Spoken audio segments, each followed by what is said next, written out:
এবার ভারতের সীমান্তরক্ষী বাহিনী বিএসএফ হঠাৎ বাংলাদেশে প্রবেশ করার কারণে এলাকায় তোলপাড় সৃষ্টি হয়েছে।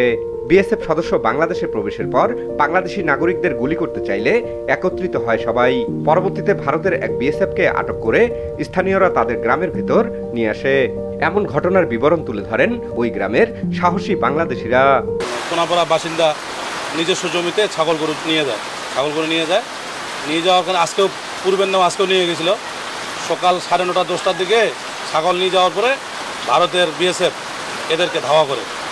ধাওয়া করতে করতে আমাদের গ্রামবাসী কোনাপাড়া গ্রামে আসে উপস্থিত হয়, কিন্তু এদের পিছনে ভারতের বিএসএফ দুইজন, একজন সিভিল একজন পোশাকধারী।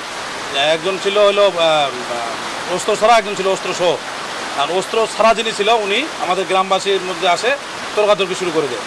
আর যিনি অস্ত্রধারী ছিল উনিও আসে মানে পিস্তল তাক করে। বাংলাদেশের বিজিবি জানায় মঙ্গলবার 24 সেপ্টেম্বর সকাল 11টার দিকে ঠাকুরগাঁও জেলার পীরগঞ্জ উপজেলার চান্দেরহাট সীমান্তের 334 নং পিলার সংলগ্ন এলাকা দিয়ে অনুপ্রবেশ করে বিএসএফ এর 2 সদস্য। এ সময় স্থানীয়রা উপল কুমার নামে একজন বিএসএফকে আটক করলে অন্যজন পালিয়ে যায় ভারতে। ঘটনার বিবরণে জানা গেছে, চান্দেরহাট সীমান্ত এলাকায় নিজ জমিতে পশু লালন পালনে যায় স্থানীয় বাংলাদেশিরা। এ সময় ভারতের দক্ষিণ গৌরীপুর ক্যাম্পের বিএসএফ এর সদস্যরা তাদের ধাওয়া দেয়।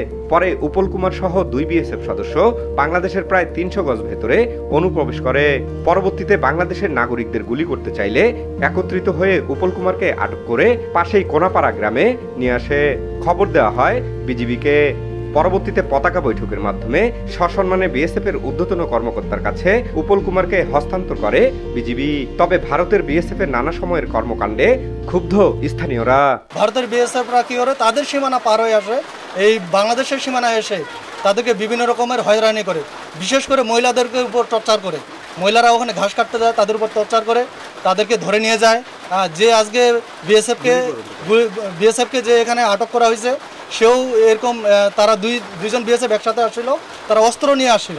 তাদেরকে বাংলাদেশের লোকদেরকে গুলি করার জন্য তারা একজন বিএসএফ বলছিল, কিন্তু এই যে এখানকার যারা স্থানীয় লোকজন বাংলাদেশিরা তারা হচ্ছে একত্রিত হয়ে তারা হচ্ছে বিএসএফকে যেভাবে আটক করছে।